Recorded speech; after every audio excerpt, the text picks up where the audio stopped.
just wait for everybody to join first. Put these ingredients away. Finished with that.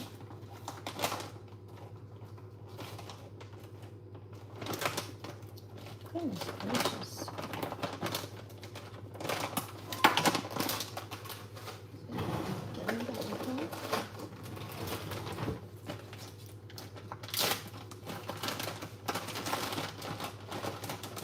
That's better. No, she broke down, please. Thank you. Sweet boy, thank you.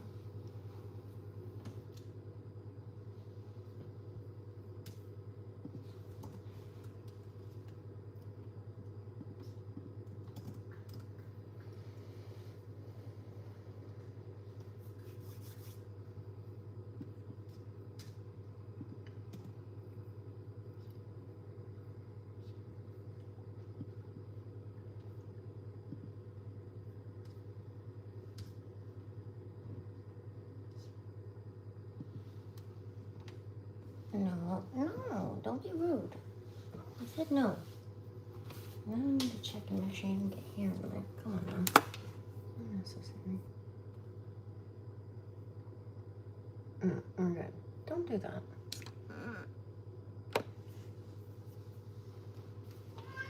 Can you read?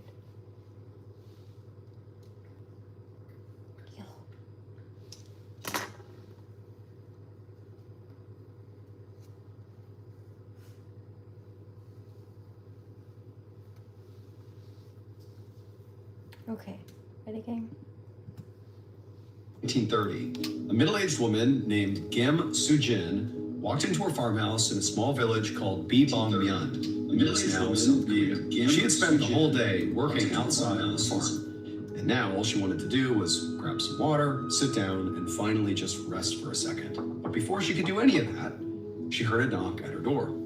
And even though she was exhausted, the sound of this knock actually sort of energized her, because she was pretty sure that her 16-year-old son, Bak Chang-soo, had finally come home. So Soo-jin and her son ran this farm together, just the two of them. And they really barely made any money doing it. In fact, a lot of the time, they didn't even grow enough food to feed themselves. So, to try to make ends meet, Soo-jin's son had recently started a full-time job at an inn in town. And he also frequently did odd jobs in the village for extra cash. The problem was, Soo-jin's son would sometimes go straight from his job at the inn to one of those odd jobs, and he didn't always have time to stop by to tell his mother where he was going first. And remember, this was 1930 in rural Korea, so it wasn't like he could just call her. And so basically this mother was left to worry about her son kind of frequently. And over the past 6 days, that is all Soo-jin did, because she had not seen or heard from her son at all. And even though he did go, days at a time in the past, doing these different odd jobs, this stretch was a pretty long time for him to be gone. But she told herself what must have happened is he must have found work with a family who was, having him work and live with them full time. That this was just a great opportunity and he had taken it, and surely he would be home soon. And now it seemed like maybe, just maybe, he was home. So Soo-jin, she rushed to the front door, she opened it up, and the smile on her face faded immediately, because it was not her son standing at the door. Instead, it was two police officers. And the first thing they asked her was if she knew of any teenage boys who were missing from the village. And Soo-jin told them that, she had a son of her own who was a teenager, he was 16. And the reality was she didn't know where he was, and he'd been gone for the past week. But don't worry, he wasn't missing. He was very likely just working for a family somewhere, and he'd be home soon. But after she said this, the police looked at Soo-jin with clear pity on their faces and told her they were so sorry, but they were nearly certain that her son had been murdered. Soo-jin just stared at them in shock and disbelief as they told her that a few days ago, during the time her son was gone, a teenage boy's body had been found on a nearby mountain. An autopsy showed he'd been beaten and strangled to death. And for the last couple of days, the police had been traveling all over the village, interviewing people and trying to figure out who this boy was. And based on everything they learned so far, Soo-jin's son was actually the only teenager in the area who wasn't accounted for. But hearing all of this, Soo-jin did not think this could be true. Her son stayed out of trouble and worked really hard. She couldn't imagine why anybody would want to hurt him. So she just told the police, this has got to be a mistake. But the police didn't seem to think so. No, it's They just said that they dough. needed her to come to the local hospital morgue raw cookie to dough. identify Doesn't the have body. egg in it. A little while later, Sujin arrived at the hospital with the 2 police officers. And as they led her It's through safe the to entrance, use down a few raw. hallways, So I and do. towards the morgue, she kept telling herself that her son was okay. He was still alive, and this really has to be some sort of horrible mistake. I need It to has to be. remember it, though. But the second she actually walked into the morgue and saw the body lying on the table, her eyes welled up with tears because she knew it was her son. And to Sujin, this moment felt like leaving real life and entering a nightmare. Her son's face and body were covered in bruises and wounds, and he was very clearly decomposing. I mean, it was just awful to see. But as this mother is sort of just staring down at basically a parent's worst nightmare here, she noticed something strange. She turned to the police officers and she told them that this was her son, definitely. But the clothes he was wearing were actually not his. And for some reason, to Sujin, the clothes thing felt very important. So she started rattling off ideas for, where they could have come from. It was like her brain suddenly became fixated on this one aspect to avoid touching on the trauma of losing her son. She began telling them that, maybe the family he was working for let him borrow them, or maybe he bought them without her knowing, or maybe whoever killed him dressed him up for some reason. But when she said that last part, it was like all at once, the reality of her son being dead just came crashing down on her. She started shaking, and before she knew it, she had collapsed onto the floor and was sobbing hysterically. Less than a week later, Sujin was sitting in her farmhouse, staring out her front window in a daze, when she saw the police walking towards her house again. Over the past few days, she hadn't heard any updates about her son's case. So she'd just been at the farmhouse all alone, trying to make sense of his death.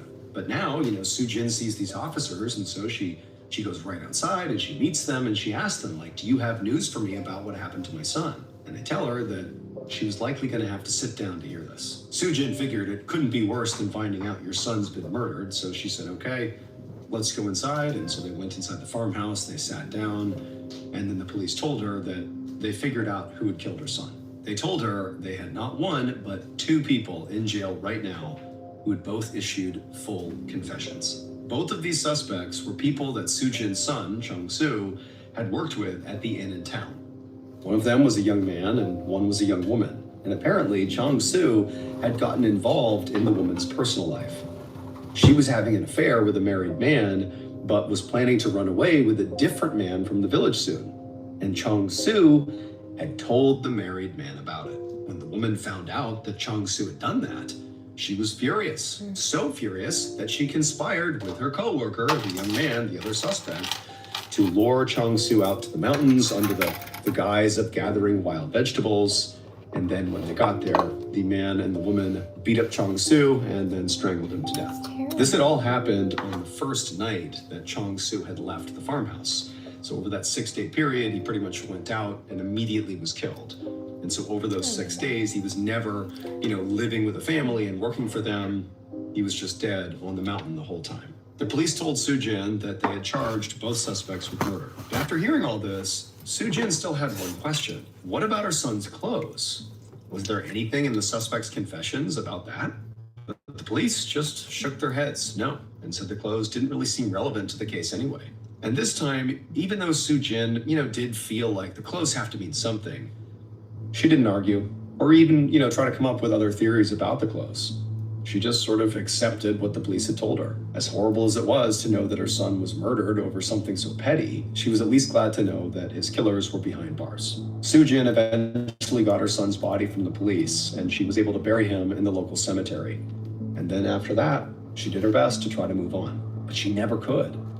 And as this nightmare kept happening night after night, Sujin slowly became convinced that her son was haunting her dreams. And so Sujin basically stopped sleeping, couldn't really eat, certainly couldn't work. Her farm fell into disrepair. She actually began to think she was just gonna wither away and die here unless something changed. I mean, this was horrible. She was overcome with grief and sadness and also just scared. These dreams were terrifying. But then on the night of October 18th, 1931, so about 6 months after her son was killed, Sujin woke up from yet another nightmare. When she opened her eyes, she saw this shadowy figure at the foot of her bed, and she immediately realized that it was her son's ghost coming to visit her. But Sujin, she wasn't scared. She actually felt tears welling up in her eyes, and she actually just began speaking. She told the ghost, I love you, but you have to move on. You have to rest in peace now. You have to. Now, Sujin really didn't know what she expected to happen here when she began speaking to the ghost.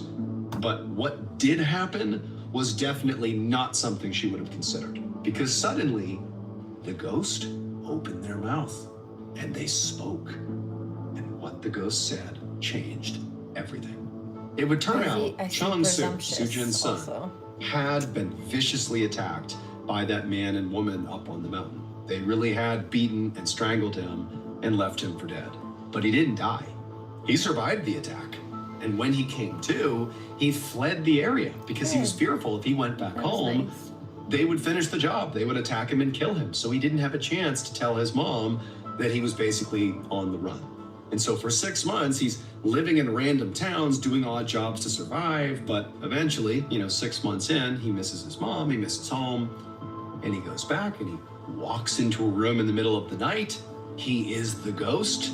And when she said to him, you need to rest at peace now, he just says to his mom, I'm not dead. And he was just being honest. I'm here, I'm back, I survived. It would turn out the body that was found on the mountain was just some other teenage boy who was never identified, by the way, who happened to be in the same area where he had been attacked. And so when word got out about this body being found on the mountain, the man and the woman who had attacked Chang-Su, they're like, shoot, that's him, that was us. And they confessed to killing him because that's what they tried to do. They tried to kill him. They didn't kill him. It was some other body. And then when Sujin went to the morgue and saw this body, it was decomposing and he basically looked like her son. And so she misidentified him. She thought it was her son, but it really wasn't. And she fixated on his clothes and she was like, something's off. Well, she was right. It wasn't her son. It was someone else's clothes. And so in the end, the man and woman who had attacked Chang-Su had their murder charges dropped because they didn't commit a murder. And they were both ultimately released from jail after serving about a year in prison for the assault. As for the actual person who was found dead on the mountain, they were never identified and they were buried in a sort of unmarked grave. And the location of that grave has been lost to time. And so even though we have the ability today to test for DNA, we're not able to exhume them because we don't know where their grave is. And so very likely we'll never know who that person was.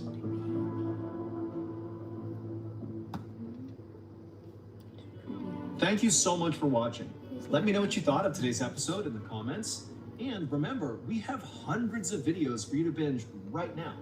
But if you're looking for a recommendation from me of that one video that's worth your time, well, it's this one right here. So give it a watch. All right, until next time, see ya. See ya. Fate. Lake Superior discovered that the hermit had accumulated $1,300 in coins. A very sobbing. He walked into the other room to find the two women hunched over and crying. The hunter asked them what was wrong. They told him they had to leave. They had upset his wife greatly with their behavior. Before extinguishing, the room was plunged into darkness, but the hunter could still tell he was alone. The two women had vanished. One of the most famous legends from this great lake is the story of Father Berriger. Father Frederick Berriger was a real historical figure, a Slovenian Catholic missionary known as the Snowshoe Priest. He arrived in the mid-19th century to serve and convert the Ojibwe and other native people around Lake Superior in the upper Midwest. Berriger travelled extensively across the harsh frozen wilderness of the Lake Superior region on snowshoes, spreading Christianity, learning indigenous languages, and creating dictionaries and prayer books in the Ojibwe and other native tongues. The most famous tale of his was recounted by a man named Roy, who was the cousin of a man named Lewis Gordon, the voyager who took Father Berriger on his famous journey. Father Berriger heard he was needed as a settlement on the North Shore of the lake. The Reverend turned to Lewis and told him he would need to cross the lake. Lewis said his boat was ready, but it was impossible for the two men to sail to the settlement. It was over 70 miles away. No one had made such a journey in such a small boat. Lewis encouraged the Reverend to travel along the coast instead. It would take 8 days, but be much safer. But Father Berger insisted this was too long, and they had no choice. He was needed. Lewis expressed that a 25-mile trip on their boat could be a grand traverse. 70 miles wasn't going to be difficult. It was impossible. But still the Reverend insisted, and reluctantly, Lewis agreed. Almost immediately upon losing sight of the shore, storm came. Somehow Lewis managed to keep paddling forward, but by the time the clouds temporarily passed, they were well and truly lost. Rows of dark, jagged rock formations surrounded them on either side. But Father Berger told the man to keep paddling forward. The waves and winds crashed around them to such a degree that neither man could hear one another. But still Lewis paddled forward, and soon they were met with calm waters, away from the jagged rocks that they had been pulled towards. Eventually, and against all odds, the two men made it to shore, completing the 70-mile journey.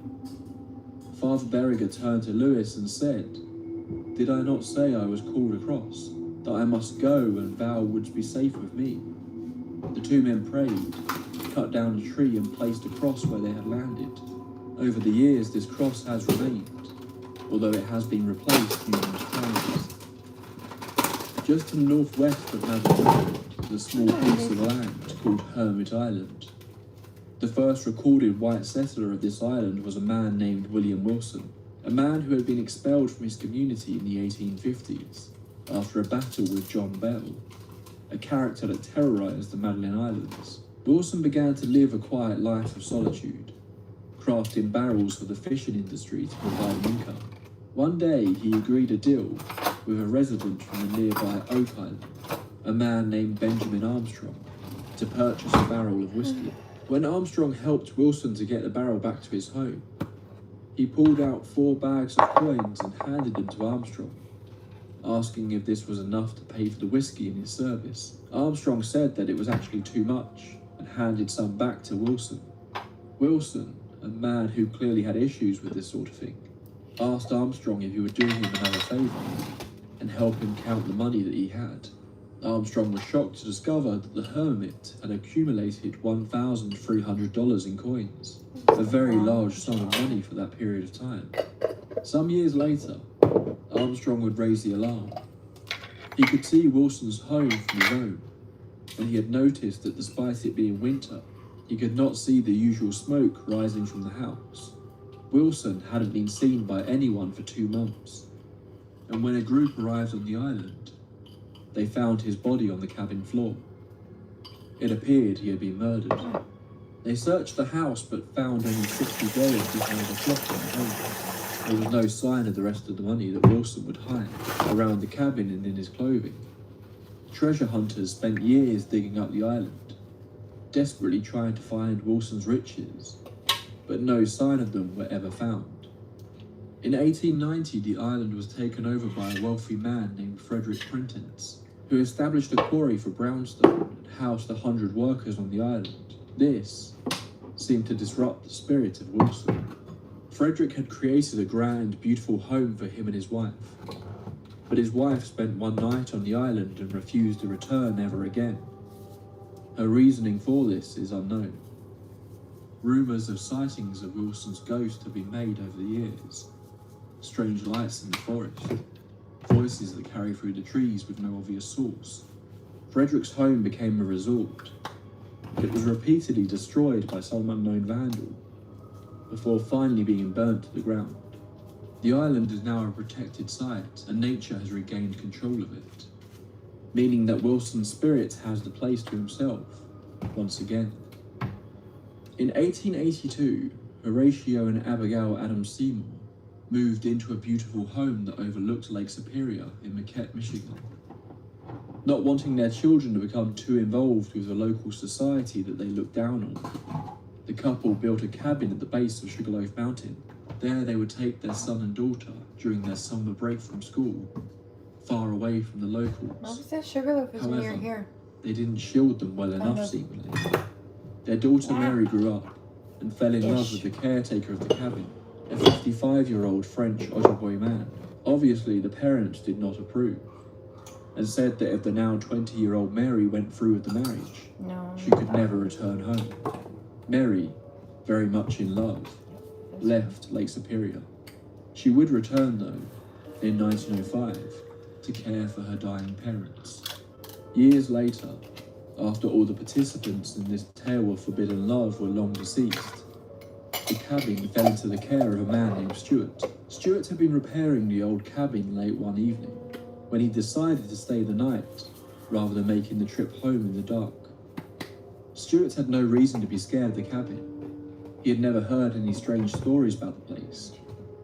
But that night, he awoke to a sound. He couldn't figure out what he was hearing at first, but as his sleepy state faded away, he could make it out. The sound of a woman crying outside the cabin, but there was no one else for miles. He approached the door, flashlight in hand, and shone the light out into the darkness. There was nothing there, but yet he could still hear it. The man took a few steps outside the cabin. The sound was there, just slightly further away, out by the trees. He was sure of it. So he walked towards the sound. Every time he did, it was as though the sound moved. The woman was close, but always just out of range of his light, hidden in the darkness. After several attempts, Stuart returned to the cabin, unsure how to explain what he had just experienced. This strange activity continued. Stuart would stay in the property on multiple occasions with his wife, and both of them claimed to hear this the is the sobbing tape late library, at night, Horrifying but Legends of also Lake Superior. the occasional background. sound of muffled voices. But it was the screams that truly got to him. A loud, piercing scream that would come out of nowhere, reverberating around the cabin, as though a woman had screamed with all her might in the same room they were sleeping in. This scream was also heard by a visiting priest. Upon hearing it, the priest didn't want to stay in the cabin for a moment longer, and suggested that Stuart and his wife shouldn't stay either. Desperate to understand what was happening, Stuart returned to the cabin, albeit alone this time. He packed himself enough supplies to last a week, and brought a diary with him to record any events. From the very first night he heard the peculiar sounds, he searched for clues, anything that could possibly explain what was going on here, but he couldn't find anything.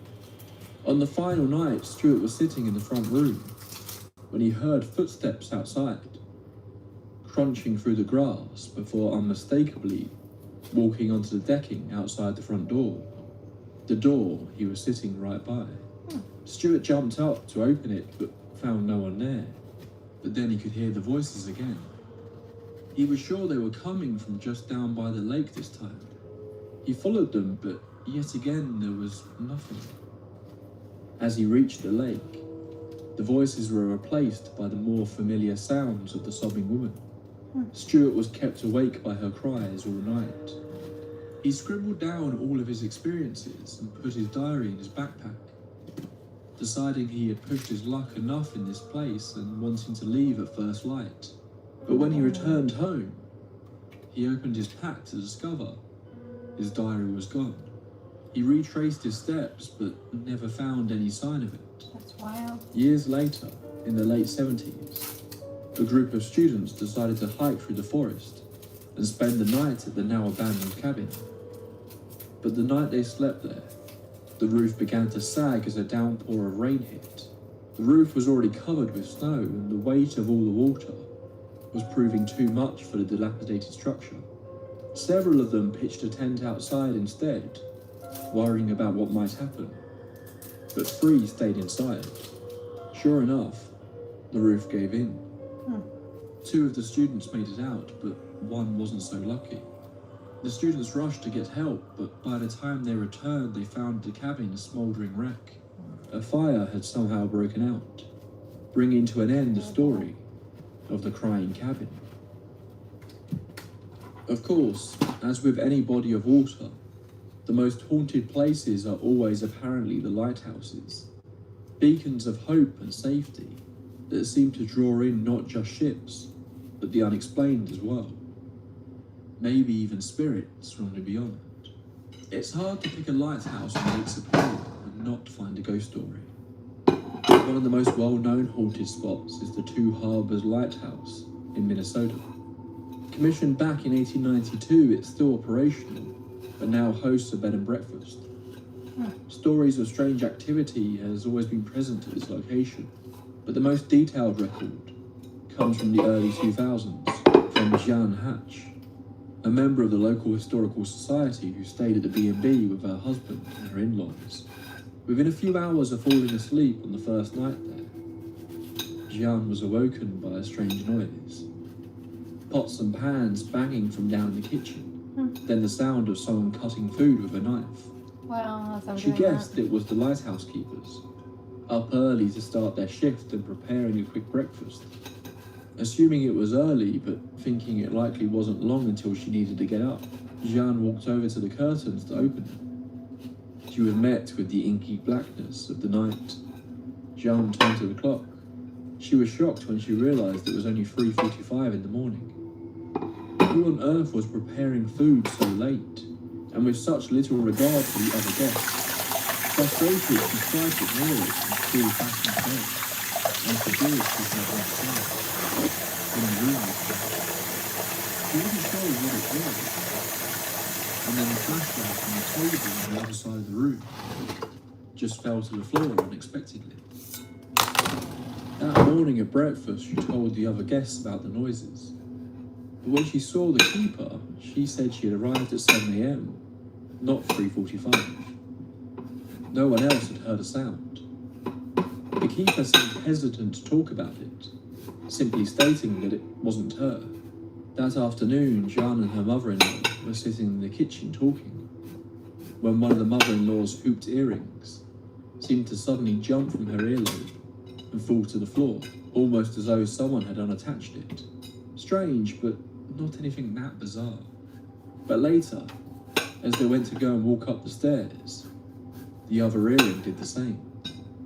The pair joked that maybe it was the friend Jeanne had heard the prior evening, the mother-in-law even saying out loud in a jovial manner, "Fine, take them if you want them."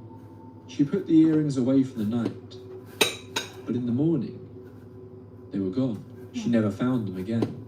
Then there was the door to the wardrobe in Jeanne's room that just seemed to keep swinging open. What made this extra strange was that it actually had a key lock on it. Her husband Mike had locked it, but whenever they returned to the room, it would be wide open again. That night it was Mike who was awakened by the sounds. He heard them, clear as day, banging and crashing in the kitchen. He was too scared to go and see who it might be. Hi, how are you? But he did turn to look at the time. 3:45 a.m. The following morning he told his wife that he believed her. He had heard it too. But again, none of the other guests had. As though it was somehow only audible in their room. If you read the guest books at Two Harbors, you will find that this family were not alone. Countless others have reported strange sounds, phantom footsteps, and missing items. Then there is one of my personal favourite tales, the story of Talbot Island in Ontario. Decades ago, although the exact date seems to have been lost in the various retellings of this one, a fisherman was working late on his boat just by the coast of Talbot Island. He should have headed home hours ago. It was getting dark. He was just pulling the last of his nets in when he glanced up at the deserted island and saw her for the first time. He didn't know exactly how to describe it, but there was a woman who seemed to be floating across the shoreline. A wispy woman with long white hair. She didn't look at the fisherman, just glided back and forth, back and forth. Then he heard her. He couldn't tell if it was humming or low talking, but she was making some sort of murmuring sound, words that he couldn't decipher. He quickly began to row, refusing to look back at her as he did. He wouldn't be alone. Countless other fishermen who stayed in that area too late would claim to see her as the sun began to set. They all described her in the same way. Most heard her strange, indecipherable murmurs as she floated eerily around the island. Rumours were that this was the ghost of Mrs. Thomas Lampier, a particularly tragic lighthouse-related story. She had been the wife of the second lighthouse keeper to be sanctioned at Talbot Island. The lighthouse was built in 1867, but didn't stay in operation for long. This was because an unnatural amount of its keepers, during its short time being operational, died at their posts. Apparently, Canadian lighthouse keepers at the time were expected to get off the island themselves when the winter hit, something that had led to the death of Thomas's predecessor. When he attempted the 25-mile road to Nipigon, his body had washed up on a nearby beach months later. So Thomas and his wife decided to stock up on food and spend the winter on Talbot Island. But it wasn't long into the winter period where Thomas fell sick and passed away, leaving his wife alone with his body. The island was made up almost entirely of solid rock, so she had nowhere to bury her husband. Instead, she wrapped him up in canvas and left his body outside, where it froze until the following spring. That spring, a group of Ojibwe canoeists were passing the island when they discovered Miss Lampier, alive, but a shadow of her former self. Forced to spend months in the freezing cold with only the corpse of her husband for company, she was silent, traumatized and frail. Her once black hair had apparently turned white. The group took Thomas's body to another nearby island to bury it. What ended up happening to Mrs. Lampier seemed to be lost to time. But seemingly, in death, her spirit decided to return to Talbot Island, the place that took everything from her. Just outside of Duluth in 2001, a man was driving through an area of woodland late at night. He was driving with a friend and they had gotten a little lost. The pair parked their car up, turning on the interior lights to study their maps. Suddenly, out of the corner of his eye, he noticed some sort of movement in front of the car. Something big. He quickly turned on the headlights and gasped when he saw what looked like a bear right in front of their vehicle. That was until the bear turned to face him. The man couldn't believe what he was seeing, but he claimed that its face looked more like a primate, before the creature quickly took off into the darkened forest. This is just one of the many reported sightings of Bigfoot around the Lake Superior area. In the world of the unexplained, there's a recurring and unsettling pattern known as strangeness, a term used to describe locations where multiple types of finding phenomena seem to overlap. In these places, it's not uncommon for UFO sightings, ghost encounters, cryptid reports, and other strange occurrences to cluster together, defying easy explanation. The Skinwalker Ranch in Utah is a notorious example, where reports range from shape-shifting creatures to glowing orbs and poltergeist activity. Or Point Pleasant, West Virginia, home of the Mothman legend, and also a wave of UFO sightings and strange men in black. These overlapping phenomena suggest that some areas act as windows or hotspots, where the boundaries between normal and paranormal appear unusually thin. When we discussed Lake Michigan, we saw that all of these types of phenomena were present there, and Lake Superior seems to be much the same. Bodies of water especially seem to provide high quantities of UFO sightings. Of course, there are many who question whether these locations are for some reason attracting visitors from the stars, or if they are coming from the water, deep where no person can go. Sightings of UFOs over Lake Superior could be an entire episode itself. There were reports going back as far as 1856, right up to modern times. But let's discuss just a couple for today. The author of Haunted Lake Superior, A really important resource for this episode and a fantastic collection of many of these stories, Huey Bishop claims to have had his own experience while working for the Erie Mining Company in the late 1970s. Oh, sugar. Apparently, crewmen on the railway line that transported materials from the mines would often report seeing strange lights in the sky. One particular night, an ore train was approaching the harbour when one of the crews jumped on the radio to claim that something weird in the sky was coming up behind the train, and it was moving fast. The operator asked what it looked like.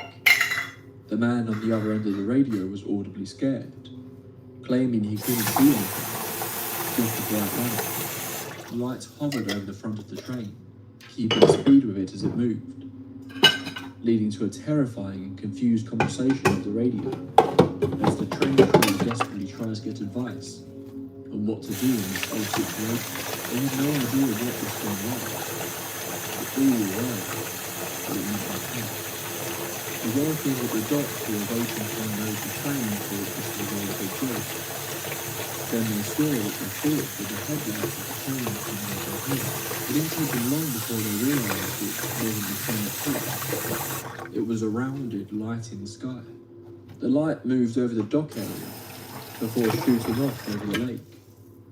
It seemed to hover over the water for a few moments before shooting up into the air at an incredible speed and vanishing from view, leaving a lot of speechless onlookers in its wake.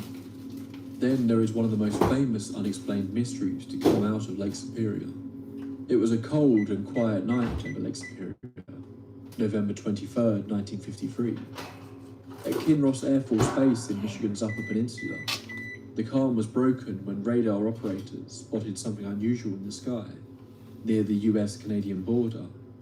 An unidentified aircraft had appeared over restricted airspace, flying low above the vast black waters of the lake near the Sioux Locks. It wasn't responding to radio calls, and no flight plan had been filed. The Air Force scrambled an interceptor to investigate. An F-89C Scorpion fighter jet roared into the night sky. On board were two men, First Lieutenant Felix Moncler, an experienced pilot, and Second Lieutenant Robert L. Wilson manning the radar. As Moncler guided the Scorpion into darkness, ground control watched closely on their radar screens. The blip representing the unknown object moved steadily. Monclar's jet closed in. Then suddenly the two radar signals merged into one. For a moment it seemed routine. Perhaps Monclar had passed over the object or was flying directly beneath it. But then the situation turned. The single blip continued on without the F-89. Monclar and Wilson had vanished. There was no radio contact, no signal, no distress call, just silence. The unidentified blip continued on for a few moments before it then too vanished from radar. Search and rescue teams were deployed from both the United States and Canada. Aircraft scoured the skies. Ships searched the icy waters of Lake Superior. Not a single trace of the F-89 or its crew were ever found. No wreckage, no oil spill, no bodies. It was as if the jet had just been erased from existence. The Air Force later issued a statement. The unidentified object had been a Canadian military aircraft, a C-47 Dakota, flying a route it wasn't cleared for. They claimed Monclar was incepting it when his jet crashed into the lake, likely due to disorientation or some sort of mechanical failure. But this raised more questions than answers. The Royal Canadian Air Force denied that any of its planes had gone off course that night. In fact, the pilot of the closest C-47, Gerald Fosberg, later insisted that no American jet had ever come near him, and that nothing out of the ordinary occurred on his flight. The inconsistencies fed speculation, especially amongst UFO researchers. Prominent investigator Donald Kehoe argued that the official story didn't add up. In his 1955 book, The Flying Saucer Conspiracy, Kehoe suggested the Scorpion may have collided with, or even been taken by, something not of this world. Years passed. In 1968, aircraft parts reportedly washed ashore near the eastern end of Lake Superior. Some believed they belonged to Monclar's jet, but the evidence was never confirmed. Then in 2006, a group calling itself the Great Lakes Dive Company claimed to have found the wreckage of the F-89 at the bottom of the lake. Oh, I made a Photos lot of the today, debris actually. circulated online, adding fuel to the mystery. But shortly afterwards, the group vanished from public view, and their evidence was never... This is just a cucumber with... It's delicious. Very simple, but it's good. Hummus, and then I put an extra bit of balsamic vinegar in it.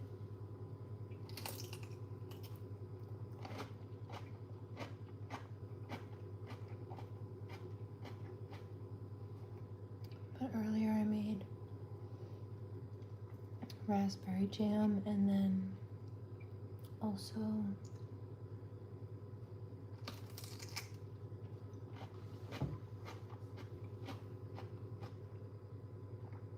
strawberry vanilla.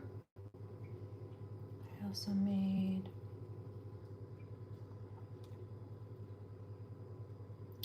some raw edible protein cookie dough. I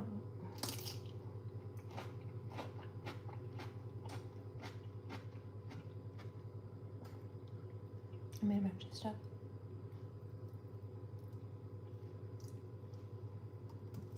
verified. Many now believe it was an elaborate hox. To this day, neither the aircraft nor the bodies of Felix Monclar and Robert Wilson have ever been recovered. But of course, planes are not the most common transport that you will find at the bottom of the lake.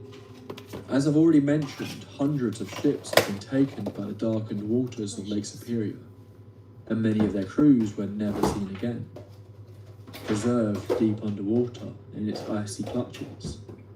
Many claim to see ships that sunk long ago, somehow continuing their voyages across the lake. Much like in our opening story tonight, many sailors believe that seeing one of these ghost ships is a sign that tragedy is about to befall those who sail on the lake.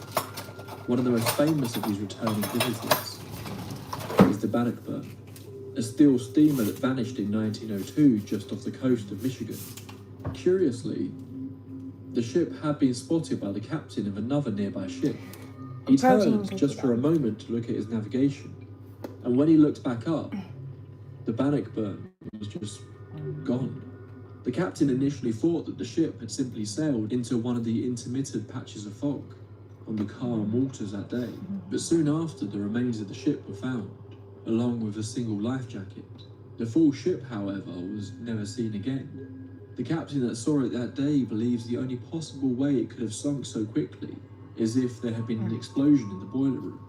But if that was the case, why didn't he hear it? He believed he had been close enough. Over the years, many have claimed to see the Bannockburn sailing on Lake Superior, often on foggy days. Doesn't taste healthy, but it actually is. If its 22 lost crew members are on board though, or if they are still at the bottom of the lake, remains a mystery. As with some of our stories from Lake Michigan, there are some who claim to have actually interacted with these ghost ships. A fisherman tells a story of how in 1945 he had hailed down a passing ship just off of Keweenaw Point. The ship's crew hadn't reacted to him signalling to them for help though. He was still able to climb on board as it passed him. When he got on deck, he was confused to find not another soul around. It was empty, silent. He entered the pilot's house and found two men standing with their backs to him. Amazing. I like They looked frail and skinny. The fisherman began to chastise what he assumed was the captain, complaining that he was sailing through the shipping line with no signal, and that his ship was in a terrible condition and likely wasn't safe to be on the water. One of the two men turned to the fisherman. The look on his face sent the fisherman's blood cold. The man began to speak one of my favorite things in a broken, guttural tone. He informed the fisherman that they didn't have to worry about that. Not anymore. This was the Hudson. It sank 40 years ago. Ever since that day, the crew have suffered the same fate time and time again, and it was time for this ship to sink yet again. The fisherman took this very seriously and threw himself overboard. When he turned back, the ship was gone. He climbed on board his small fishing vessel and headed off home. It was lucky he did. A vicious storm hit the area just shortly after. Of course, it would be silly of me to do an episode on Lake Superior and not talk about its most famous shipwreck. Of all the legends that haunt the world's largest freshwater lake, none echo louder than that of the Edmund Fitzgerald, a leviathan of steel that vanished in the November storm. You can put cheese on the salad if you want. No clear answers. Do what you want. Launched in 1958 from River Rouge, Michigan, the Edmund Fitzgerald was the largest ship on the Great Lakes at that time. 729 feet of ore-carrying pride. She was built to haul cargo from the mines near Duluth to steel mills across the Midwest. Sailors called her the pride of the American side. And for nearly 2 decades, she weathered all the lake could throw at her. But the Fitzgerald had her quirks. Crewmen would report odd vibrations in the hull, unpredictable rolling in rough water, and a constant, eerie creaking. On the afternoon of November 9, 1975, the Edmund Fitzgerald, under the command of Captain Ernest McSorley, departed Superior, Wisconsin, fully loaded with 26,000 tons of iron ore pellets. She was bound for Zug Island near Detroit, trailed closely by Arthur M. Anderson, another freighter under Captain Jesse Cooper. As night fell, the storm system intensified over the Great Lakes.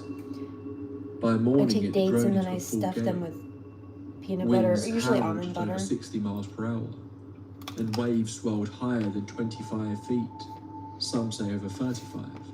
And then I cover The them in Fitzgerald dark was chocolate on the taking a top. beating. At 3:30 p.m. on November 10th, the Fitzgerald It's almost reported like a damage. caramel Reese's, 2 vents but had like been healthier. lost. Water was coming in. Her radar had failed. Still, McSorley pressed on. His last message came almond at butter with 7:10 honey. p.m. We are A holding little our bit own. of dark chocolate on the top just to keep Less that than almond 10 butter minutes in.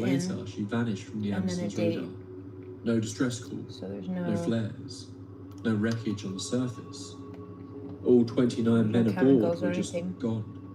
The Coast Guard launched an No intensive additives. search, but not a single body was ever recovered. Days later, the wreck was located, dates are good for a lot of 530 things. There's a feet bit of below iron the in them too. surface, broken in two. The bow and stern lay roughly 170 feet apart on the lake bed. It seems straightforward. The ship was damaged by steam, But something went wrong and it sunk quickly. But for some reason, the sinking of the Fitzgerald it's important to get, so like if you get dried dates that are kind of like stringy and like tough, they're not going to be good. A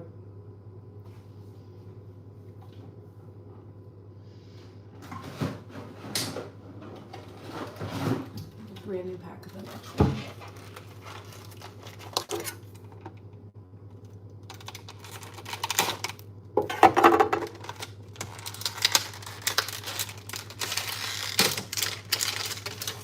Just to show you mine.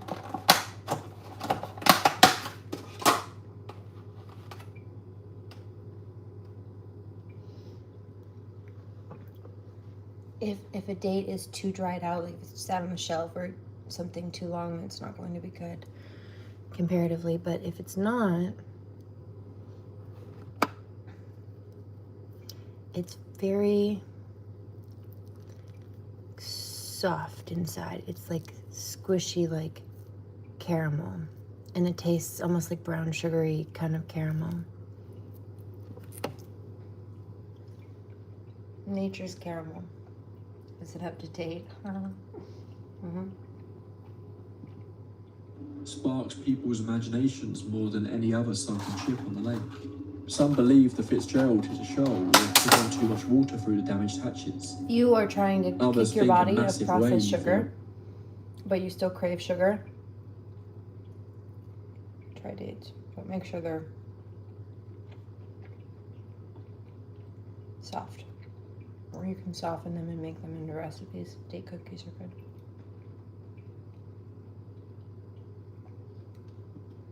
Of them, known as rogue waves, struck her with a force too great for any vessel to survive. Yet the strange details weren't going away. They have pits in them. There was no SOS. Unless you get pitted dates, but The even ship was when you get equipped pitted with dates, be backup careful power. because sometimes there's a little piece of the pit still left, so be mindful of biting into it. But I just pit them myself usually. Actually, always. Preferably because when they're not pre-pitted, that also keeps the moisture and stuff inside. It keeps them from drying out as much, I find. And had reported damage hours earlier, yet nothing Yeah. suggested imminent doom. Could it have been a sudden structural failure? Or something more inexplicable? Some sailors talked about the Three Sisters, a rare series of 3 successive rogue waves. They last a while. Survivors from other ships have described them I think it as depends, towering but walls of a water, each larger than the couple of last. months keep them They fresh. believed the Fitzgerald was caught in this deadly rhythm and Typically crushed before speaking. anyone could respond.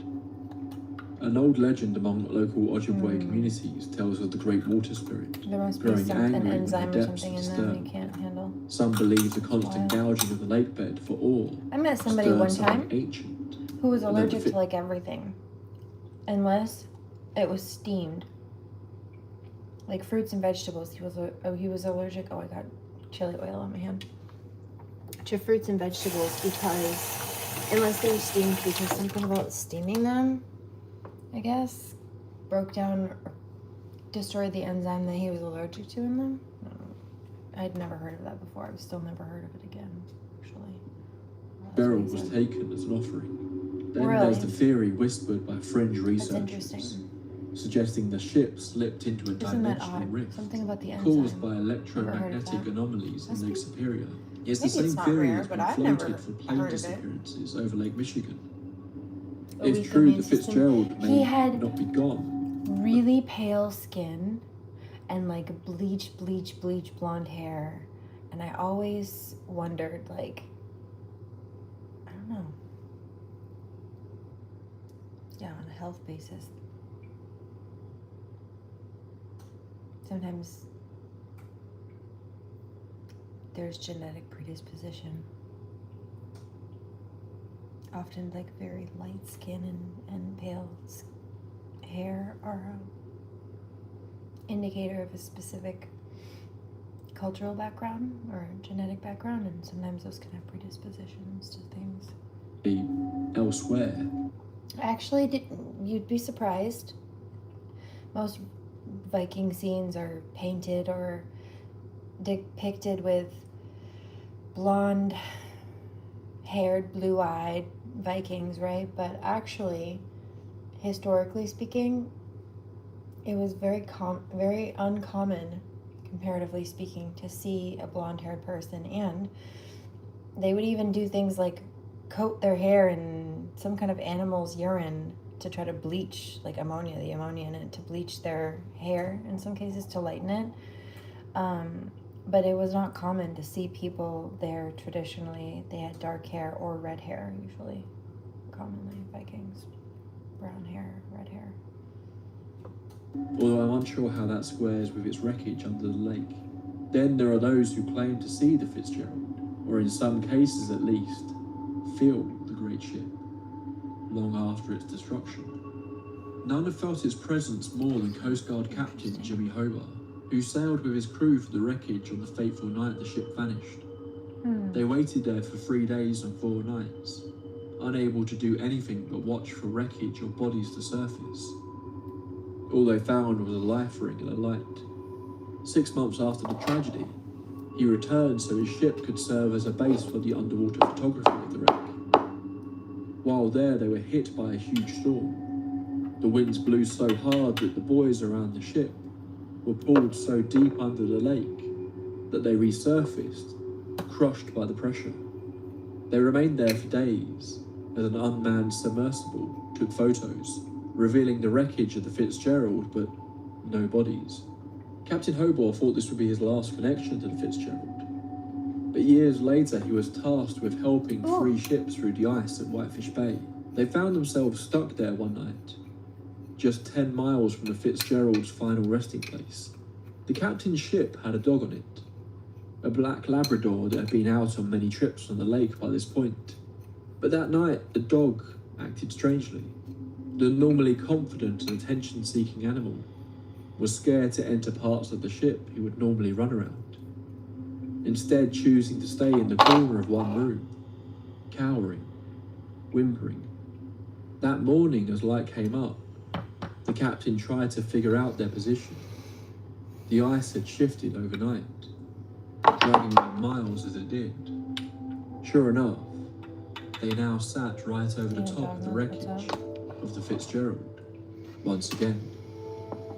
In the years since the tragedy, the story of the Edmund Fitzgerald has grown into a folk myth. Gordon Lightfoot's haunting band gave voice to the story. And every November 10th, a bell rings 29 times at the Mormons Church of Detroit.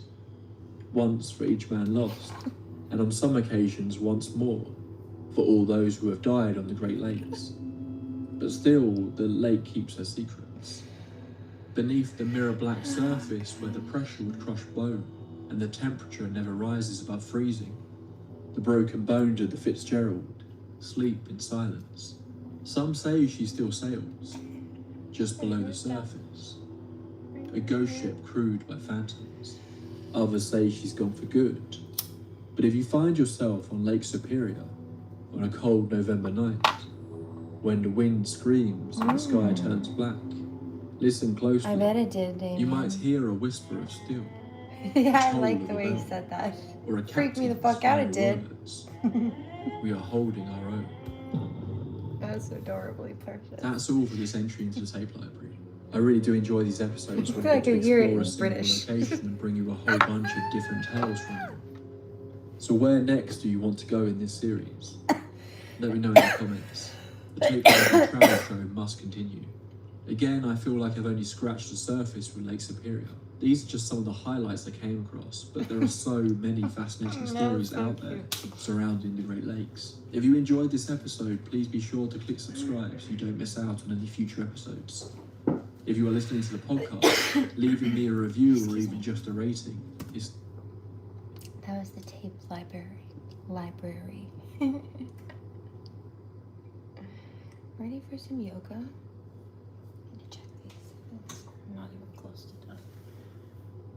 Oh no, we're good. They look good though. They look like they'll be fine. Just fine. Water?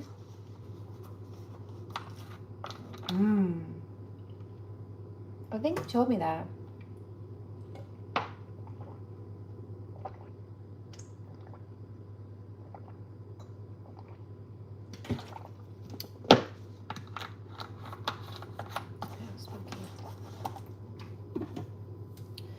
Okay, let's do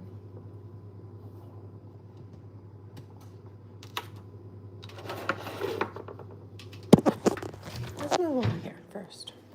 Before we do anything else, I think that's kind of crucial. Yes, this feels nice. Like it's where we belong for a minute.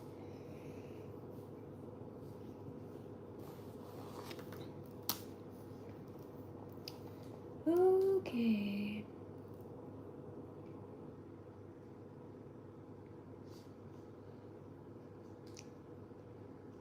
Let's do.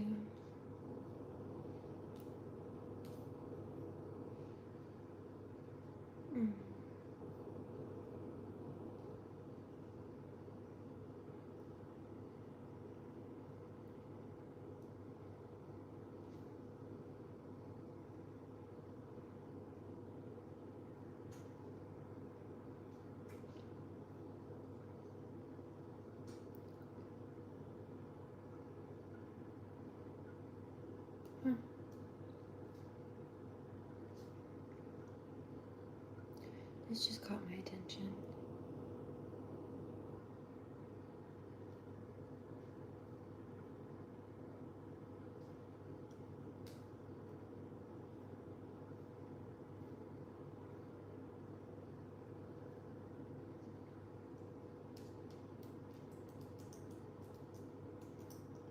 Five, four, Highway of the three, Hidden. 2, Let's see what this is. Welcome to Highway of the Hidden, where the forgotten roads of history still breathe, and the night hides more than shadows.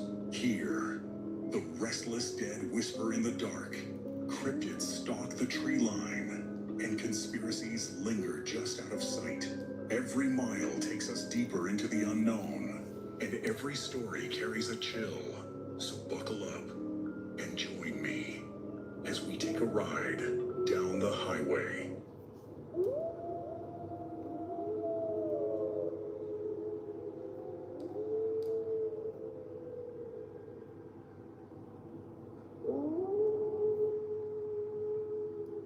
Right? Not in detail anyway. I'd hear a word here and there, like duende, dwarves, I think a lot about. Okay, because This kind of set. hello everyone, welcome to Highway of the Hidden. I'm your host Polar Bear. Hope y'all are having a wonderful Do you see week. Polar Bear? Tonight we're gonna Your start off host, a little Polar different Bear? than we normally do. Okay, because this topic is not something I grew up hearing a lot about. Right? Not in detail anyway. I'd hear a word here and there, like duende, dwarves, little people, elves, things like that. But it always felt just like stories. Stuff people say, but don't really think about. But when I started digging into this, I mean, really digging into it, what stood out wasn't the names, it was the pattern. Because no matter where I looked, different countries, different cultures, you start seeing the same thing happen over and over again. Not the same names or the same cultures, but the same behaviors. And it's small, human-like, always just a little off. They don't just stay hidden, they interact. They call your name, they move things, they show up when you're alone, or when you're right on the edge of between sleep and awake, when your guard is down.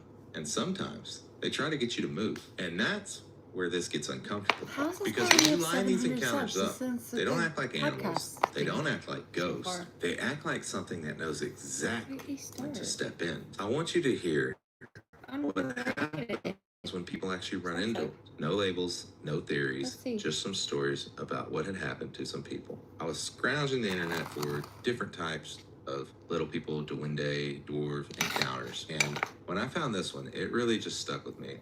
Couldn't believe what I was reading at first. The more I thought about it, I was like, wow, there's many people that have stories like these. Many people out there. You can find them all over the internet. And it really blew my mind. So not only did this encounter happen once, Looks like he's but it got an happened evil eye in twice the to the same background family, of right? his- And the first time I like his was a background. mother Look at falls this. asleep on the That's so cool. couch, the middle of the night, a quiet house, and she hears someone calling her name. Not loud, but just enough to pull her out of that Cool sleep background, mode. though. She ignores That's so it, cool. rolls over, tries to go back to sleep. And then something reaches out Highway and of the pokes her Hidden. directly in the eye. Not a brush, Pokes not her a in the dream, eye. but a poke. And it was enough force to wake her up. And when she opens her eyes, ready to snap at whoever just did that, she sees it. Small, humanoid, what she later describes as looking like a dwarf. And before she can even react, it turns, runs down the stairs, and disappears. Just like that, gone. So, years later, same family, now it's the daughter. She's older now, she's living on her own, different house, different place. And one night, she falls asleep on the couch. Same setup, same position, and she starts hearing something. Whispers. Two voices talking to each other like she's not even supposed to hear it. One of them says, "We should wake her. We have to let her know." The other one agrees, and then, right in front of her, a voice says, "Wake up. The earth is moving." And when she opens her eyes, just like before, she doesn't see it standing there. She sees it leaving. Small, fast, already running out of view and around the corner. Gone before she can even process what she's looking at. And what the creepy thing was that she wrote that not long after that, That's there was an crazy. earthquake. Not a big major one, but an earthquake. So, did they warn her about it? Who knows? I'll leave that speculation up to y'all. And another one, and this time it's a kid. 7, maybe 9 years old. And they wrote that they were alone in their room at night when they hear something. Not words they can fully remember, but just a call. I'm guessing like a whistle or something like that. But something was pulling their attention towards the window. So they get up, walk over, open the curtain, and there it is, standing outside, looking at them. Small, like a dwarf, but not quite right. Female shape, skin pale, almost greenish, long fingers, wearing a dirty red skirt, and it doesn't just stand there, it points directly at the child and tells them to come outside, not once, over and over. Very creepy. insistent and very persistent. That was creepy. And here's the part that sticks with me. The kid actually almost does it. They think about opening the door. That's how strong the pull is, but something in them stops that feeling that something isn't right. And instead of opening the door, they call their mom. And the moment that happens, it's over. Now, the next one, there's no voice, no figure, nothing you can see at all, just something that gets moved. They're getting ready to leave their Well, house. also, you know, They take off their... there's stories about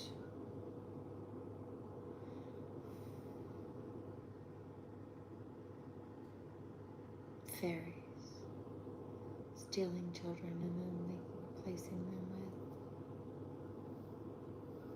fake ones, basically. Duds.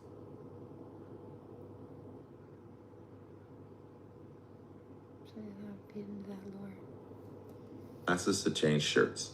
They set them down right in front of them. Simple. A few seconds pass, they finish getting dressed, and when they reach for their glasses, they're gone. Not misplaced, but gone. They search the room, nothing. Check the rest of the house, and then they find them in a completely different room, their parents' room. No one else is home. No reason for them to be there. They're just moved somewhere else. Like something is there, watching what you do, and choosing the also, exact moment. Damien, the whole thing with the treason war, the reference of like trying to usurp the kingdom by taking out the king and then replacing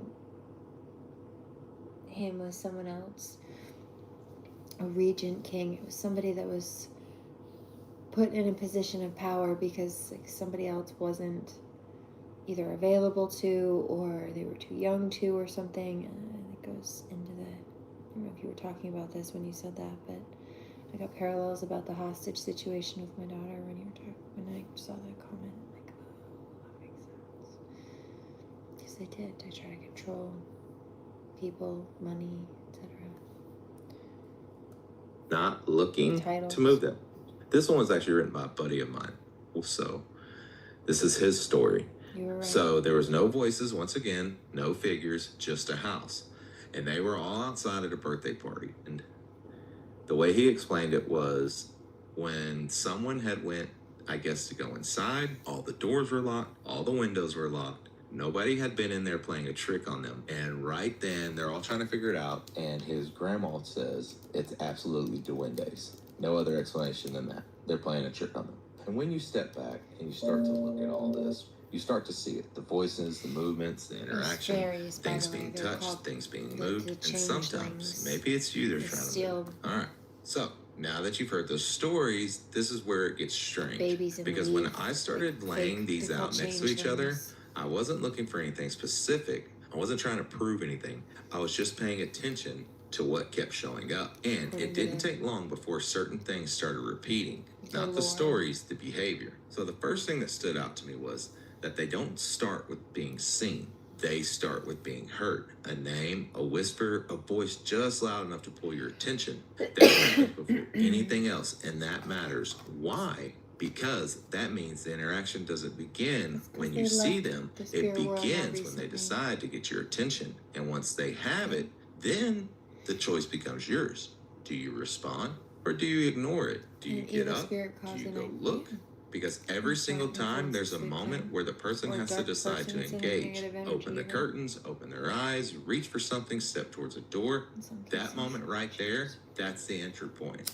They show up when you're not fully grounded either. So you're either asleep or you're half awake, you're distracted, you're changing clothes, you're alone, your mind's wandering, you're daydreaming, whatever the case may be, it's when your mind isn't fully locked in, and there's a word for that, right? It's liminal.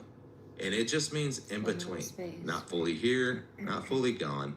And that's where almost all these happen. Not in the middle of a busy day, and not when you're Yeah. fully alert. It's always that edge. And when you look at that also, long enough, you start to did you know that I think it was like Congress or something, it was the government has just reinstated the death penalty and life in prison for people who assault children, sexually assault, I think, children. They get the death penalty. Is that when they show up, or is that the only time we can notice them? Another thing that kept repeating in these stories is that they don't force their way in. They don't kick doors down. They don't break windows. They stay within their boundaries, outside the window, at the edge of the bed, just out of full view, like they're waiting. And in some cases, they try to get you to cross that line instead. Come outside. Not them coming in, but you going out. Like And a that vampire. pattern right there shows up in a lot of places. Different name, different stories, but the same kind of setup. Something at the edge, waiting for you to make the move. And then there's the way they move. You'll notice something in every encounter. Nobody gets a good look. Nobody stands there and studies it. You see it for a second and it's already leaving, running, turning a corner, disappearing, gone. And that's not random. That's controlled exposure. Just enough for you to know something was there, not long enough for you to fully understand it. And then there's the physical side of this whole thing, because some of these, they don't just watch. They touch, they poke, an object gets moved, something taken and placed somewhere else. That's interaction with your space, not just your mind, but your space, your environment, the world outside of your brain. And there's another word for that one too that you'll hear associated with this is manipulation. They're able to manipulate a lot of things around you. It sounds complicated, but I mean, in reality, it just means control. Control over objects, control over timing, control over when you notice something and when you don't. They don't act randomly. They act like something that is aware. Maybe aware of you, aware of your routine, aware when you're vulnerable. Because think about it. If it was random, why the same conditions? Why the same timing? Why the same kind of interaction? Over and over again. And you can scour the internet and find the same interactions over and over again.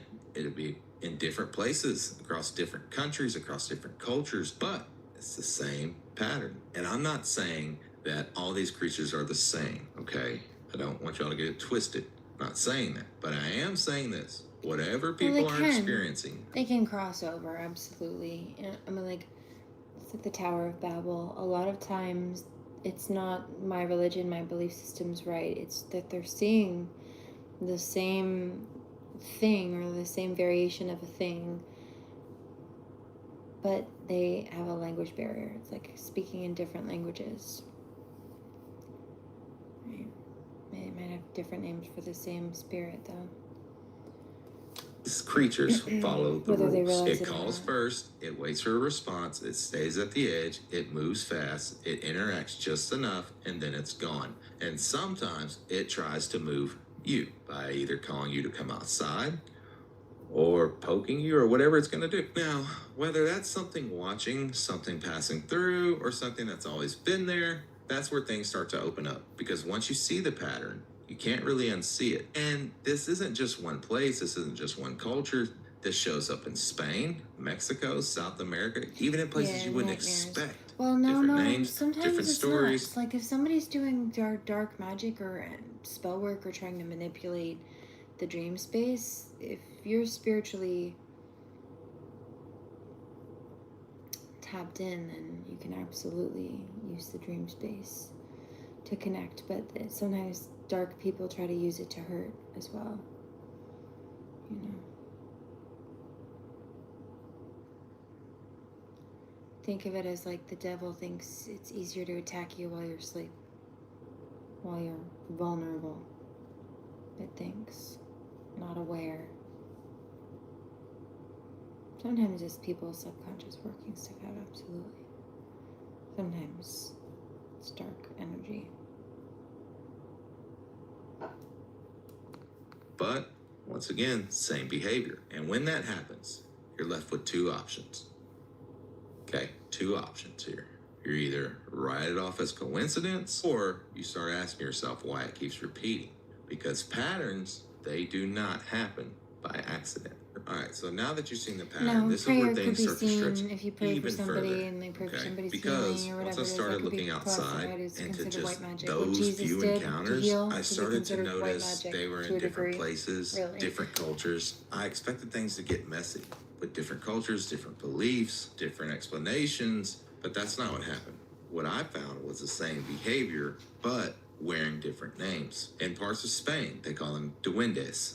They're small, human-like, living in homes, in forests or near water. Some help, some don't, but almost all of them interact. Moving things, they make noise, they want to get your attention somehow. In Mexico, in parts of Central America, you'll hear about something called a chaneques. They're forest spirits. They're small, quick, known for taking things, hiding things, even leading people off paths, especially children. And then in Belize, there's something called the Tata Duende. And this one's strange. It's small, human-like, but with no thumbs. Okay, that detail shows up over and over again.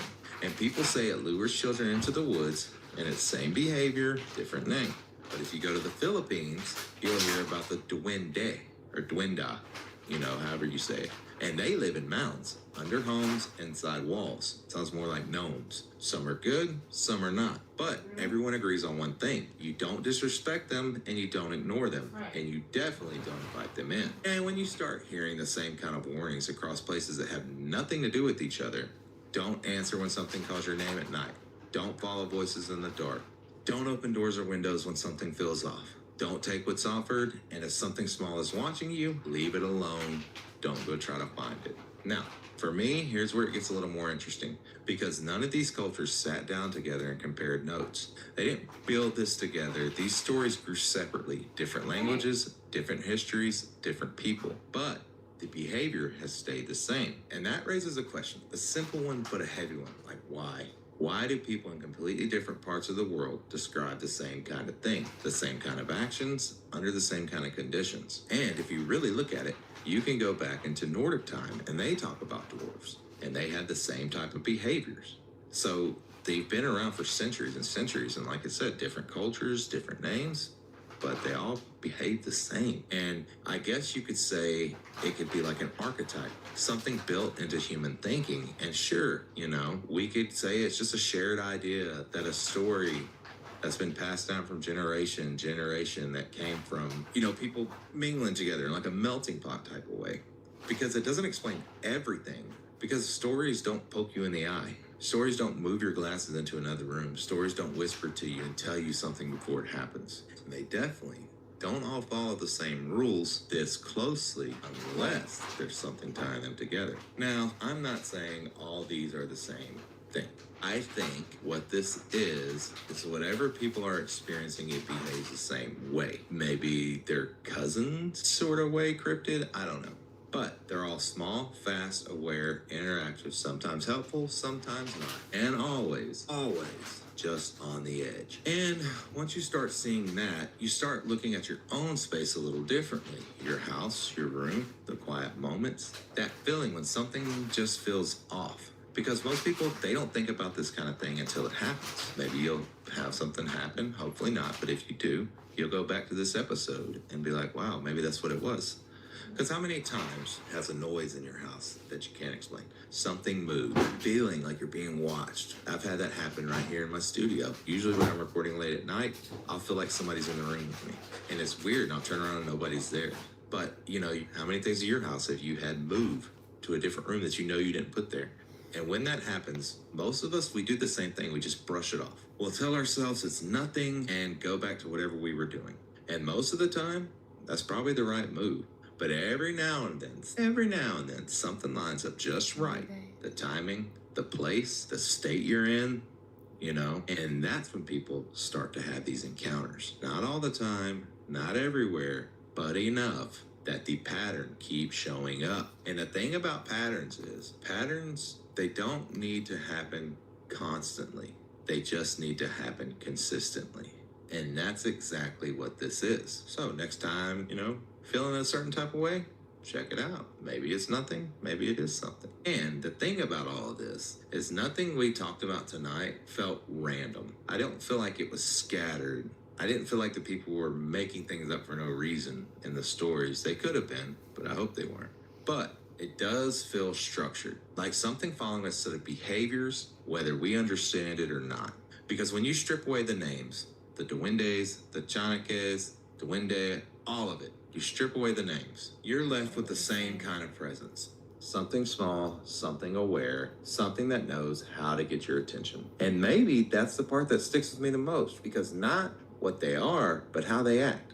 Like they know how to get your attention. They know what you like and what you don't like. They know what's going to affect you. They don't just appear, they call first and then they wait. Like they watch what you do and decide whether to step in or not, which is creepy. But every now and then, it may go a step further. They may call your name. Maybe something gets moved. Maybe something touches you, or, something tries to get you to move. And I feel like that's where people remember it.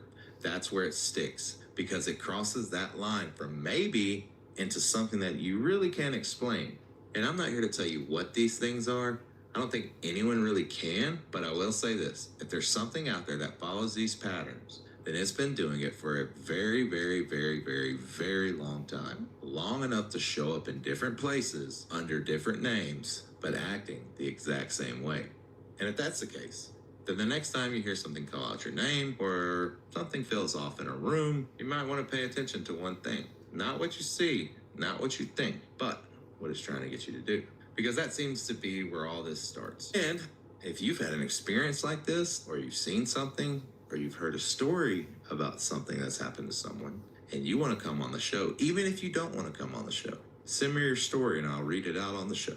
You can reach out to me via email, polarbearhoth@gmail.com, TikTok or Instagram, polarbearhoth, or Facebook Highway of the Hidden. Until next time, people, remember, always be aware when on that road, because you never know what's on the next turn. Have a good night. And as the road disappears into the mist, Hi, my darlings. I'm going to call it right there.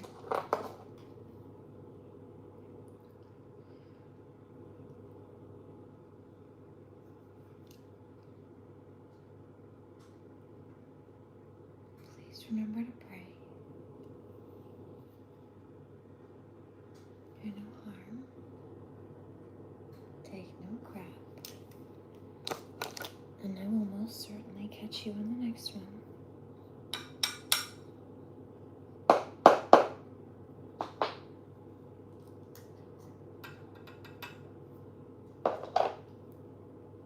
Ready? Thanks for being here, guys. One love. Blessings. 2,